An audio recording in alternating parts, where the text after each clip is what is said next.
Hello, everyone. Welcome to this week's episode of Catholic ReCon Testimonies from Reverts and Converts. I'm your host, Eddie Trask.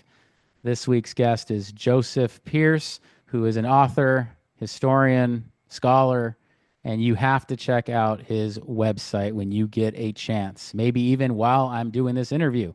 As you're listening to these words, go to jpearce, pearce.co. So jpearce.co. Joseph, welcome to the program. It's good to be with you. Thanks for having me. It's my absolute pleasure. So, Joseph, I know you have a wild and very involved, some would say complex testimony. Why don't you take us to the beginning of the story? How did it all start, whether faith or otherwise? How did it start? Well, I was raised, as my accent probably betrays, in England. I was born in on the edge of London in London Borough of Barking, which is in the county of Essex. My family would have called themselves Christians, but very well, I would say de facto agnostics in the sense that we never prayed ever. We never went to church ever, except for weddings and funerals. And basically, that, yeah, I had an essentially faithless upbringing. I mean, I sort of vaguely believed in Jesus in some sort of amorphous sort of way. But I was raised by my father to be basically our religion was England. In other words, our nation was our God.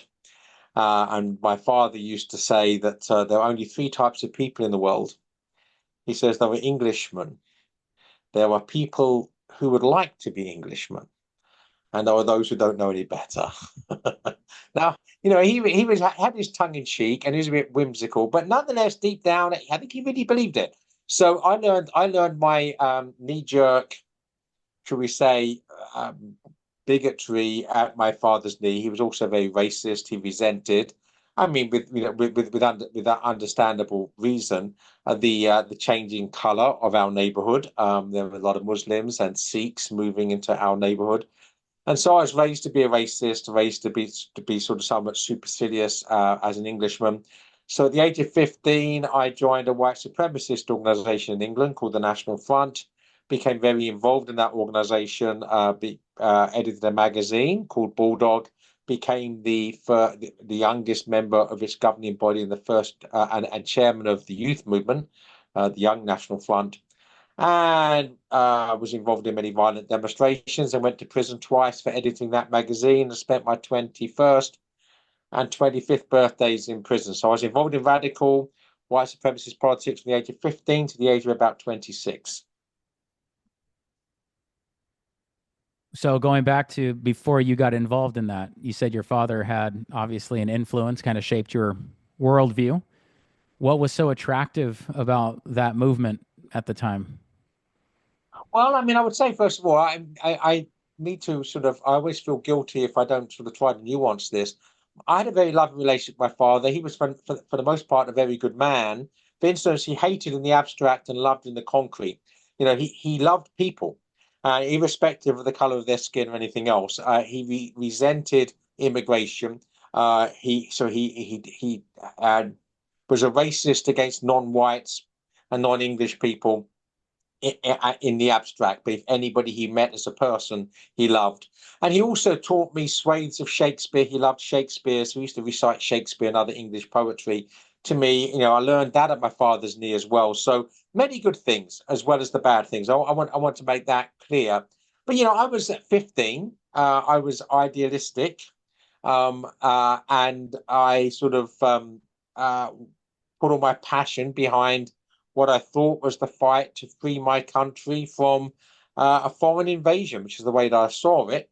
And so, being young, being passionate, being unrestrained, I just went gung ho and became an absolute extremist and a radical. And I would have happily have died for the cause in those days. And in one or two situations I was in where I very may well have done so. It's only by the grace of God I was preserved from that. Did you find strong communion in those groups? Meaning, if you look back, did you have any true friends? Because I think of the gang mentality where guys will look back and say, I didn't have any true friends. How did you feel about that? Oh no, I wouldn't say that. I think there was a camaraderie, a comradeship, that you're fighting side by side. See, I mean, all right, I don't want to make excuses for this white supremacist organization, but it wasn't a drug gang. It wasn't something that's merely about bullying people and making money and abusing other people and selling drugs or anything like that. It was a political cause. So there were people that were really bad and evil and wicked and psychotic and even psychopathic that I met. None of those became my friends, or obviously the psychopaths don't tend to have friends. Um, but I did meet have some good friends, people that would have your back in a fight, that would not leave you high and dry. People, of course, I enjoyed going out and having a beer with at the pub. And a couple of those, I'm still, two or three of those I'm still in touch with now, even though they have not converted. I think they've mellowed, but we know we know what things not to talk about if we want to stay on keep things affable. Sure. Now, two prison stints, 21 and 25. Did either of those stays dissuade you from I mean, obviously at 21 you got right back into it, but was it the second stay that really convinced you I got to get Yeah, out of this? right. So that when I was sentenced to prison the first time, it was in 1982, January 1982. It was a month before my 21st birthday, so I was 20 years old. I was a fanatic. So I consider myself to be a political prisoner and a political soldier, a prisoner of war, all of this terminology. I used my cell as a gym, so using my bunk bed for bench pressing, etc., to get myself in shape. So when I came out, I could be a better political soldier than when I went in. So if anything, the first prison sentence radicalized me still further. I wrote a little small book when I was in prison that time called Fight for Freedom. I smuggled it out page by page. Uh, uh, but the second prison sentence, on the second day of the second prison sentence, I remember, uh, well, what am I doing here? I don't even believe this stuff anymore. I've been going through the motions now for a couple of years. And what you have to understand is that within the movement, I was a hero and a leader. Outside of the movement, I was a pariah. So even when you no longer believe it, and the reason, by the way, I'm having these doubts about it is because I'm now reading Catholic authors, specifically G.K. Chesterton and Hilaire Belloc, and C.S. Lewis, not Catholic, but these were major influences by this time. During the second prison sentence, I'd go even deeper, but I'll come to that in a moment. So what was happening between those two prison sentences is what I would call an arm wrestle in my heart and my head between the old ideas and the new ideas of Catholicism I'm getting from Chesterton and Belloc and others. And by the time that the second prison sentence happened, the Catholic side is winning, which means I don't even know why I'm here. I'm now doing 12 months in prison or serving a 12-month sentence for someone they don't even believe in, which meant the second prison sentence was much harder than the first, because the first, of course, if you're a fanatic, you're just going for it. Second time, I think this is crazy. What am I here for? But I did start. I read John Henry Newman for the first time, and Thomas Aquinas for the first time for that second prison sentence. I started to go to mass in prison. So although it was a tough sentence, it was also a time of great spiritual growth. So the difference between the two prison sentences were enormous. Only 4 years apart, but in that 4 years, major changes had happened. Okay, so when you were reading Chesterton, which books, if you, I'm sure you remember, which books you were reading of C.S. Lewis, what stood out to you? Yeah, well, nobody would have got me to read a Catholic book in those days or a Christian book. So I've never picked up a book by Chesterton or thought it was a Catholic book. But I was interested in politics, evidently, and I didn't. I was anti-communist, and we used to have lots of fights on the streets with the extreme left, with the Socialist Workers' Party and the Communist Party and what have you. And apart from fists and bricks and bottles and everything else, there was also verbal abuse. And one of the things they used to shout at us is you are just the stormtroopers of capitalism. And my thought was, well, I might despise communism, but that doesn't mean I want the world run by Bill Gates. I mean, not that Bill Gates was around then, but whoever the equivalent was, by global corporations, by the International Monetary Fund, the World Bank, etc. I wasn't a globalist. I did not believe in that sort of globalist capitalism, if you want to use that word. So I was looking for alternatives. There have to be you can't be a choice between communism and globalism. There has to be other ways of looking at these problems.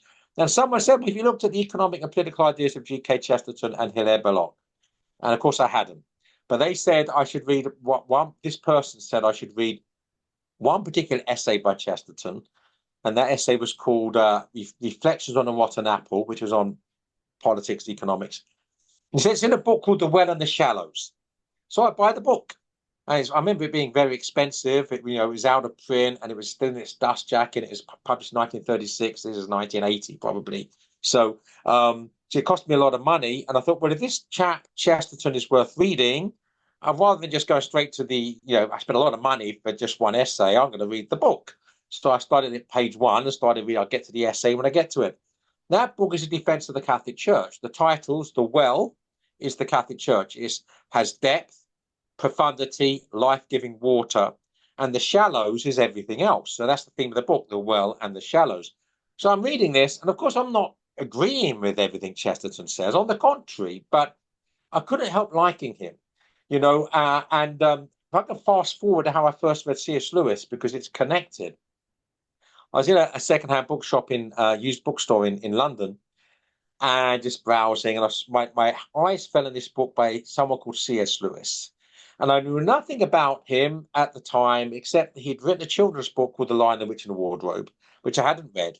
I had no idea that he was Christian. I had no idea about him, but apart from the fact that he wrote that book. So anyway, something prompted me, and I have to believe it was a prompting of divine grace. I pulled the book from the shelf. I opened the book at random, just opened it up and saw the magic word Chesterton. So now I'm interested. And it's C.S. Lewis giving his description of when he first read Chesterton. And it reflected almost exactly my first feelings when reading Chesterton, because Lewis first read Chesterton in the trenches of World War I. He was an atheist. He was a cynic, an anti-Catholic, because he was from Northern Ireland.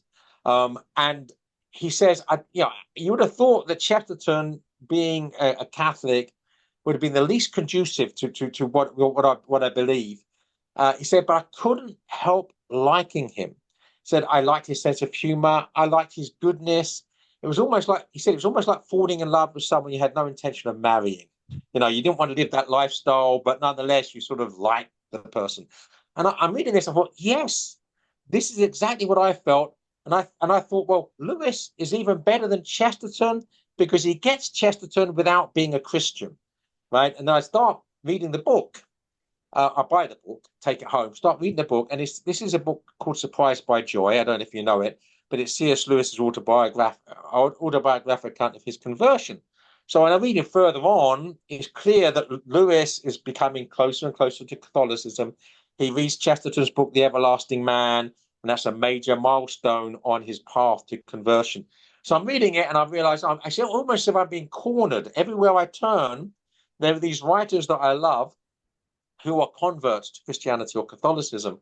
And so I just found myself sort of unwittingly, unwillingly on that path, because everybody I wanted to be with, most of my best friends at this time are dead, dead writers.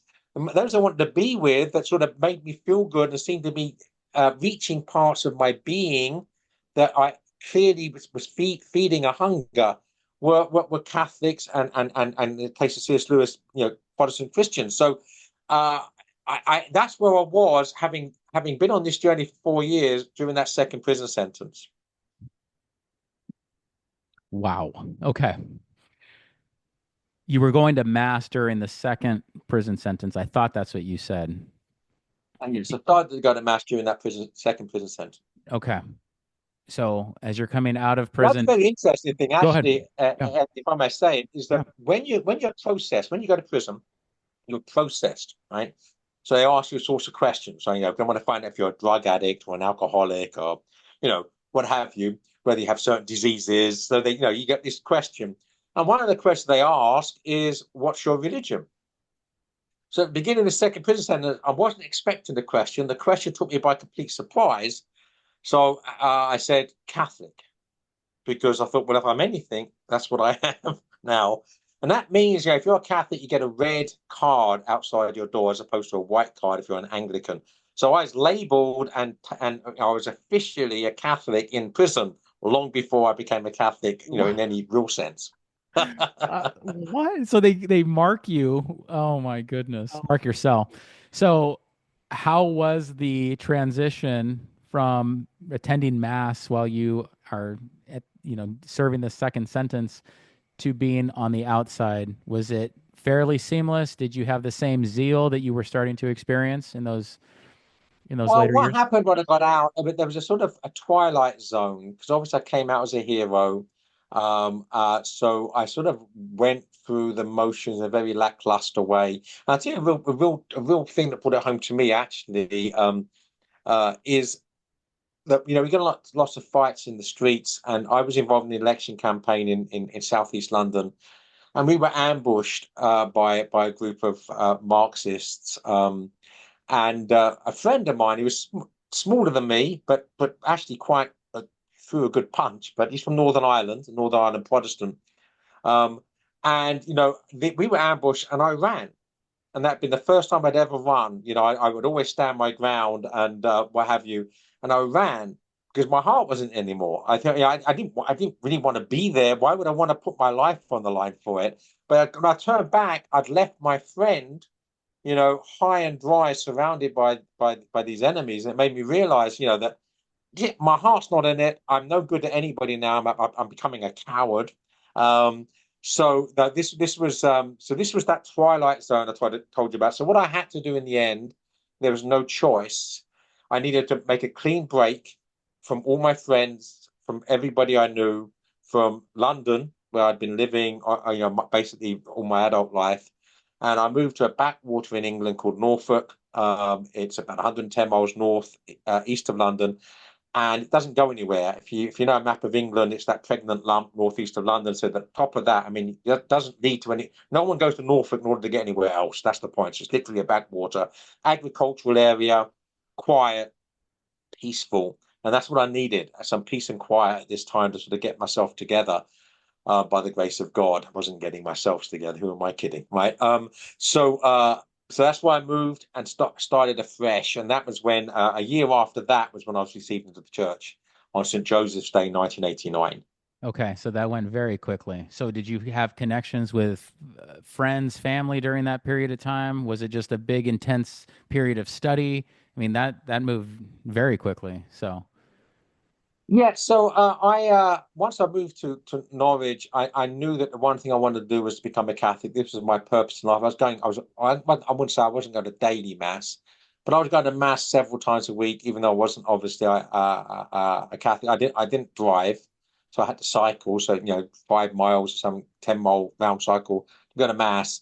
So this was my absolute. This was my not just goal. This was the center of my being, of my life, and the desire to be a Catholic. So, of course, I stayed in touch with my family. I didn't really stay in touch with any of my friends at this point. I was just moving forward and trying, if you like, to shake the dust from my sandals with respect to my past. if you can return to that period of time when you were received into the church, if someone were to ask you, why is the Catholic faith true?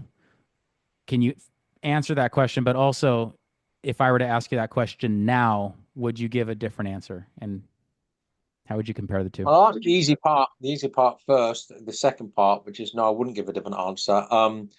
That one thing I learned from Chesterton, see, my generation, I think not just my generation, the last 150 years or more in the West, we are taught that you have to make a decision, a choice between being rational or being religious.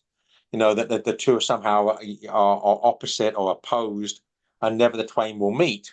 So if you want to be rational, you have to give up the comforts of religion, and if you want to be religion, you have to give up the hard realities of reason. So that's what I believe. So I thought, well, I want to be rational. I want to be true to that which is true. I don't want any sort of false lie to live by because it makes me feel good. I became effectively a rationalist. I don't know if I'd have called myself that. But by reading Chesterton first, who of course is a Thomist. I mean, I wouldn't even know what a Thomist was when I first started reading Chesterton. But Chesterton effectively sees things the same way St. Thomas Aquinas does, as does Hilaire Belloc. So these people are reading long before I read Aquinas himself, which was during that second prison sentence.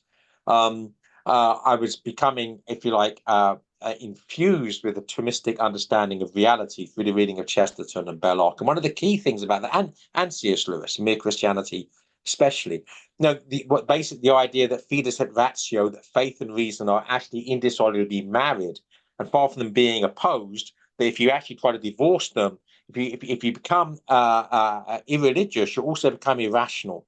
As Chesterton said, when people stop believing in God, they don't believe in nothing; they believe in anything. As soon as I realized that faith and reason are actually indissolubly bonded, indissolubly married, then there was only one way you can go, because it's the only place where you can actually be living in reality, both rationally and spiritually, is by being religious. And of course, then right. So I read a book in the second prison sentence called Apologetics and Catholic Doctrine by Archbishop Sheehan, which I thoroughly recommend, by the way.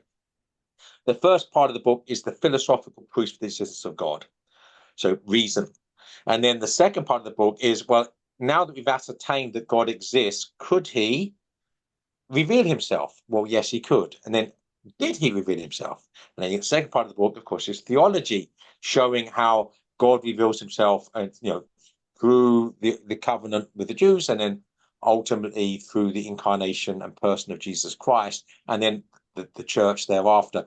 So, when you understand that, there is only one rational understanding of things.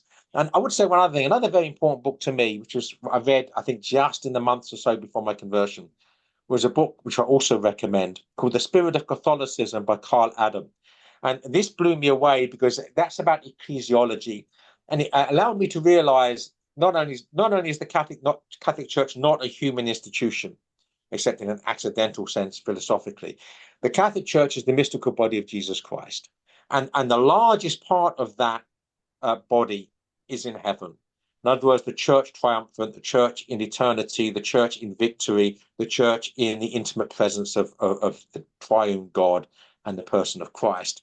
That's the reality of the church. Where we are is a relatively small part of the church, and a transient part of the church. That part of the church which moves through time. And this is the church militant, the church at war. We are meant to be miles Christi, soldiers of Christ, on active service for a very short period of time, proverbially 70 years and 10.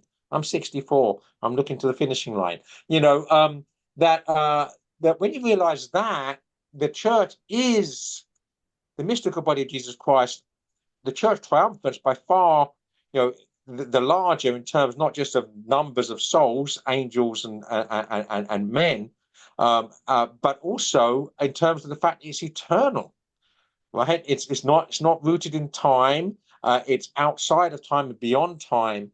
So when you realize that, then all the problems in this life, seen in that perspective, become relatively trivial. I mean, it doesn't make them necessarily easy. A cross is a cross. But when you realize the cross is merely the Via Dolorosa that leads to the resurrection, it's not too big a burden, especially if we ask our Lord to help us carry it.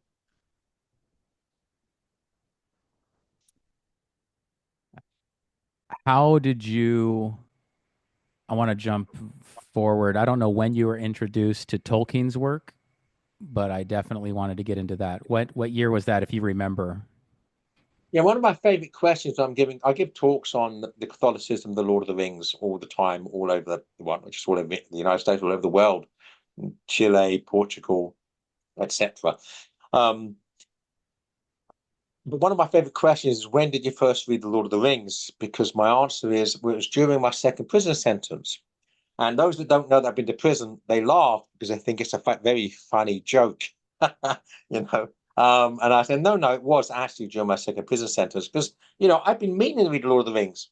for a long while prior to that sentence, but it's that thick, and we're all busy, and I don't have time. And then you find yourself in prison for 12 months, right? Now I've got plenty of time, and a book like that's exactly what I needed. So I read it in prison, and I was on my path to conversion. I wasn't a Catholic. I didn't know all the very deep Catholic aspects of the Lord of the Rings, but I knew it was good and it was healthy.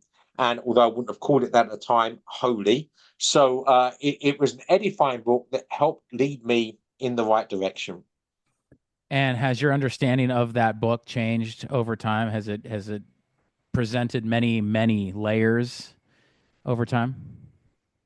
Yeah, I mean, it's deepened. I mean, there's a wonderful phrase in The Last Battle, the final book of the Chronicles of Narnia by C.S. Lewis, where Aslan, they've died. They're basically on the lower parts of heaven. And Aslan says, go further up and further in. And basically, my engagement with the Lord of the Rings and with Middle Earth in general has been going further up and further in, because there's so much depth there, because Tolkien was a profound Catholic. He said, I'm quoting him here word for word, the Lord of the Rings is, of course, a fundamentally religious and Catholic work. So discovering how that work, in the eyes of the author, a lifelong practicing devout Catholic, how that work is fundamentally religious and Catholic has been, if you like, one of my life missions, to keep exploring that and going deeper and then sharing the depths with others. Have you had a chance to, I guess, meditate on how your life compares to any of the characters in that book? Because I know that you have really immersed yourself in Tolkien's work. Do you ever think about that and what characters you relate to? Well, that's a great question, actually. Tolkien says that fairy stories in general, and I would actually say literature, great literature in general, holds up a mirror to man. In other words, it shows us ourselves. And there are certainly everyman figures. There are Christ figures in the Lord of the Rings, and there are also everyman figures. Those that do represent all of us in some sense, right? But I don't know that I've thought about myself in a personal sense, but I could do so very easily because I mean every man figure is all of us. So there was certainly a period in time when I Gollumized, when I basically with my lifestyle, my choices, my beliefs were actually Gollumizing me. So I'd become a shriveled, shrunken wreck of the good hobbit that God made me to be.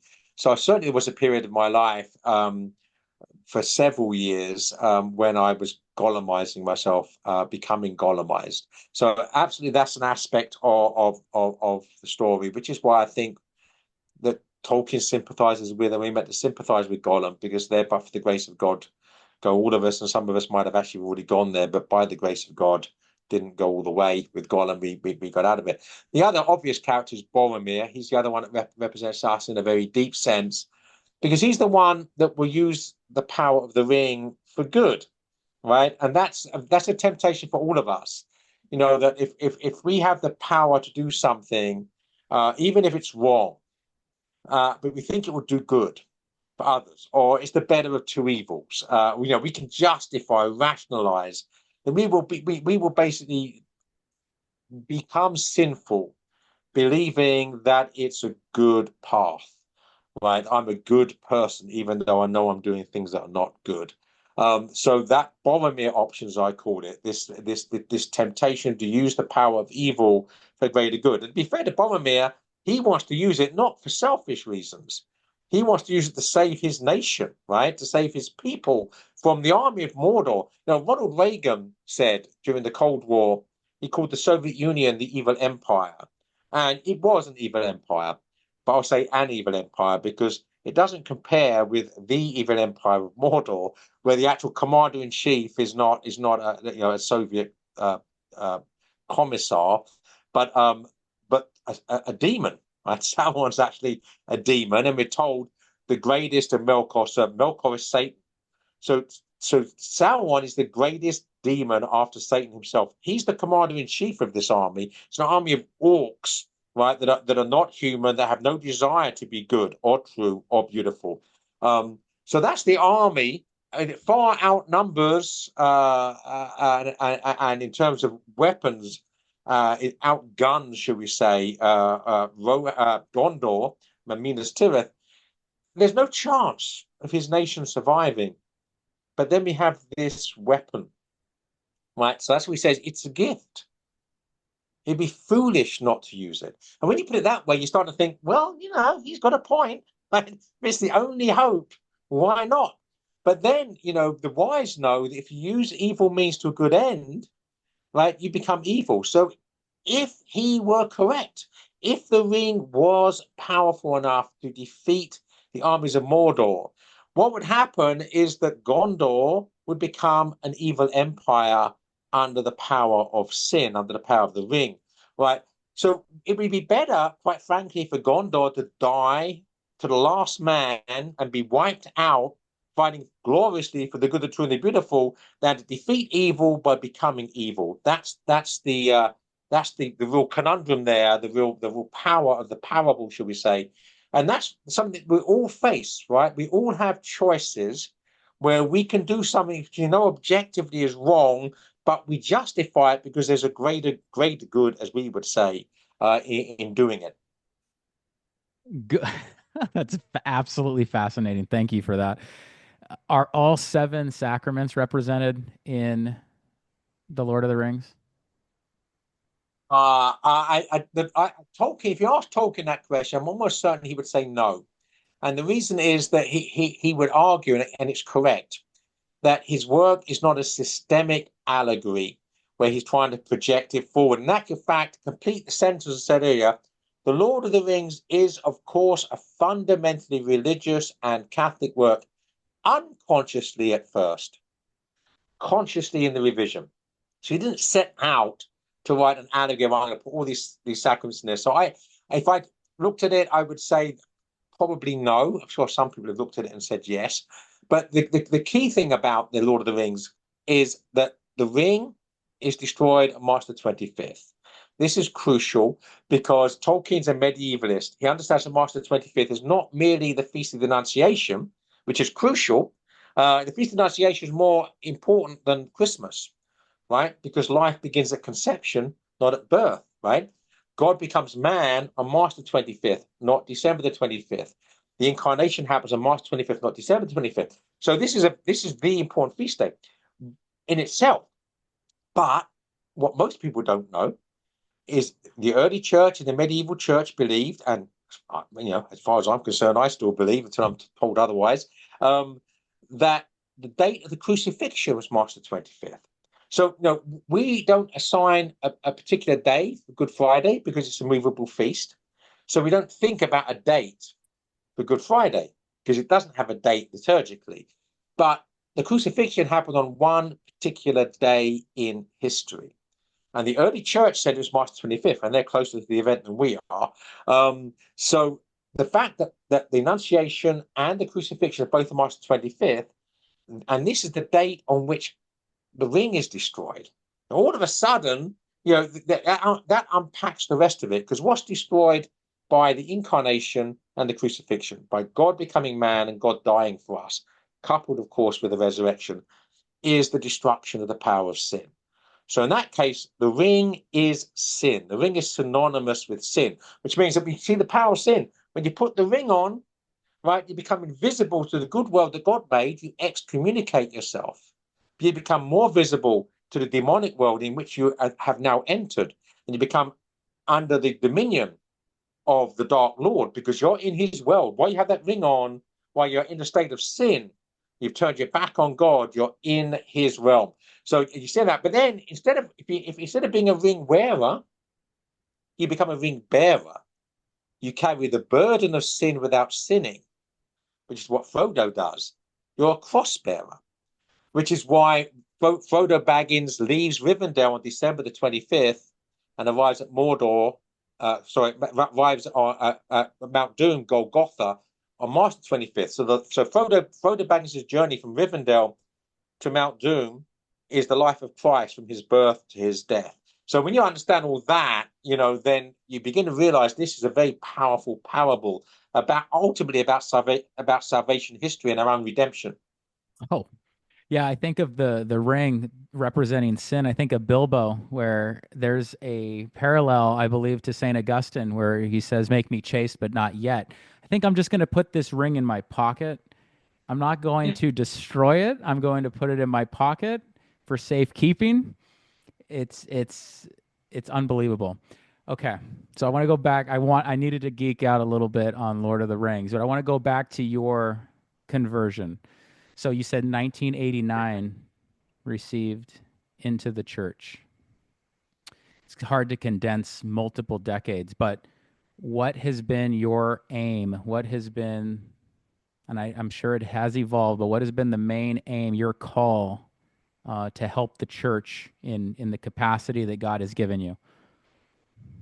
Well, when I wrote my first book as a Catholic, which is my biography of Chesterton, and I always say that was an act of thanksgiving, a twofold act of thanksgiving, an act of thanksgiving to God for giving me Chesterton, but also an act of thanksgiving to Chesterton for giving me God, because under grace, or everything under grace, of course, it's true that I owe more to Chesterton than anyone under grace itself for my conversion. So that's an act of thanksgiving.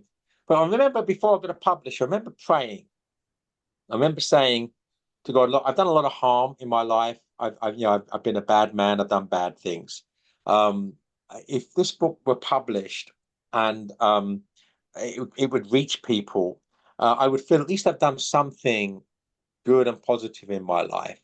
That was the one prayer I made. Now, if you had given me a magic piece of paper and a magic pen back then, this has been 1995, 1996. So a few years after I became a Catholic, I said, just write down your perfect, ideal future, everything you want. As a Catholic, not selfishly, I could not have written anything as beautiful as what God has given me. My imagination would not have been equal to the gifts that He's bestowed upon me. So, every day I just ask, and one of my morning prayers is that may my words be your words. And that's all I want every day is I have the gift of words by His grace, and I want to use that gift in such a way that I'm bringing people to Him and bringing Him to people. And every morning I pray that, and every day, by the grace of God, I'm able to go and try to do it. And I can't think of a more blessed existence. So they say that the truth is stranger than fiction. It is, but it also has a happier ending because I could not have written a story that's as beautiful as the story God has made of my life so far. So as long as by His grace I don't screw it up, things are looking good. What do you prefer? Do you prefer to speak or to write? Yeah, my wife will tell you that I'm never happier than I'm left alone to write a book. So again, even writing, there's different types of writing. I do most of my writing these days is journalism. I'm writing for journals, online journals, print journals. That's where the money is, and I do have to support my family. And I'm doing a lot of good even there because I'm writing for Catholic journals and other Christian journals. So it's all good. None of it's bad, right? But I'm never happier than I'm just left alone to concentrate on the writing of a book, to really sink myself, be subsumed in a project which is large enough to just sort of yeah, well, not just lose myself in or find myself in even. But that's when I'm happiest, and it happens less these days because I've got so many multifarious other hats I'm wearing. It's traveling to speak, editing, teaching in person and online, writing, journalism, and occasionally I get time to write books. Well, that's why I really appreciate your time. I have just a few more questions. What would you say to someone that is interested in the faith? If they came to you, they thought you were credible in this area, and they said, "What should I do? I'm interested in the faith. I do have objections. Where do I go?" Okay. The first thing maybe can I tell you a little joke as a way Of of course. illustrating where we're going to go with this because I think this is important. It's so applicable. It's funny, but so applicable. So there's an American, and he's on holiday, on vacation, as you would say, in Ireland, in the west of Ireland. So the wilds of the west of Ireland, and he's in his car, and he's driving around. He's lost. He doesn't know where he's going. And he sees this Irishman sitting on a fence, sucking a straw, and he waves to him as he drives past, and the Irishman waves back, and he's lost. And about an hour later, he drives past the same Irishman. So quite clearly, he's going round and round in circles. So now, exasperated, he pulls over and he goes up to the Irishman. "Excuse me," he said. I hope you can. I wonder if you can help me." He says, I seem to be, somewhat lost, and could you please tell me the way to get to Limerick?" And the Irishman looks at him and says, "Well," he said, "if I were you, I wouldn't start from here." So it's not a very useful piece of advice, right? Because this is where he is. But the point is, that's where all of us are, right? That we wouldn't start from here, right? We'd rather be further along the line. We'd rather, not be screwing up. And of course, this is certainly true of people that aren't Christians, people that may be living really dark lives. So first thing you have to do is to find out where they are, right? So you give me that, you ask me that question, I'd have to know. We're not cookie cutters, right? And I hate, for instance, it used to be personnel departments because we were persons. Now it's human resources because we're merely Homo economicus. We're here to serve the economy, to be good producers and good consumers. So we have to understand that we're human persons. So the first thing I have to do is look the person in the eye and the heart and know who he is, find out where he's come from and where he is at the moment and where he's hoping to go. And then when you look at that one individual person, I can give the advice. Otherwise, I'm just giving some generic stuff which may or may not be applicable to that particular person. So it's about loving the individual, not loving humanity, not loving, again, in the abstract, loving in the concrete, the person who's in front of you, whoever he is. Could I paint a hypothetical and get an answer if I gave you some specifics about a person? Do you think? Yeah, give us specifics, and if I know the person a bit better, I might be able to give some more specific responses. Yes. So, some gentleman who was caught up in mortal sin for 15 years, while in the midst of it, he didn't fully understand it. I don't know his culpability, but he's coming out of that. He believes in the Catholic faith, but he feels that he's going to be condemned even though he's coming out of that sin. He feels that he's still very lost, even though, again, he knows what's right now and he's confronted with it. And he has family that is just totally non believers. So I don't know if that gives you a little bit more context and how you might Yeah. approach that gentleman. Well, I mean, the first thing that comes to mind is a wonderful line by Oscar Wilde. We're all in the gutter, but some of us are looking at the stars. So the Catholic Church understands that we're all in the gutter. He's no more in the gutter than I am. It's the point is, are we face down in the gutter, wallowing in it? Or are we face up, looking at the stars and wishing we could get out? And as long as you're face up, looking at the stars and wanting to get out, even if you're still in the gutter, right, you're facing in the right direction. And that's the most important thing. And then you have to ask for help. Now, ask for help from God and ask for help from neighbor. So, yes, form a relationship with me. I will do what I can. And believe me, we're all miserable sinners. That's the whole point. One of the big differences between Catholicism and Protestantism, a Protestant will say, "I'm a good Protestant."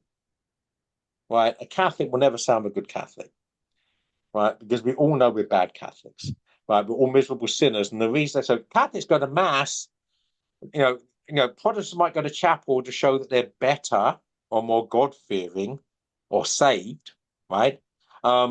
Catholics go to mass like someone might go to the hospital or the doctors, right? Because we're miserable sinners and we need help, we need fixing, right? And it's by going to mass that we're able to get fixed. So if he needs fixing, this person you're talking about, I need fixing too. And the holy sacraments of the church are the way to get fixed. Well said. Absolutely. Thank you for that. Joseph, is there anything else that you want the audience to know that we did not cover about your conversion or about your work? Anything? Well, we've covered quite a lot, and I'm not really interested in self-promotion. That's a bit sort of well, especially it's not good anyway, but it's very embarrassing for an Englishman. We don't like to make a scene. I started to say the reason England is such a mess culturally is we abandoned the Ten Commandments and we replaced the Ten Commandments with only one commandment: "Thou shalt not be impolite." So it would be a little bit impolite for me to start saying other things that we could and should have talked about. I'm quite happy with where we are and where we've been and where we're going. Okay. Well, I thank you so much. That was very edifying. Keep up the great work. Again, everyone, I will promote jpierce.co. Check it out. Please share this episode. Until next time, take care and God bless. Bye.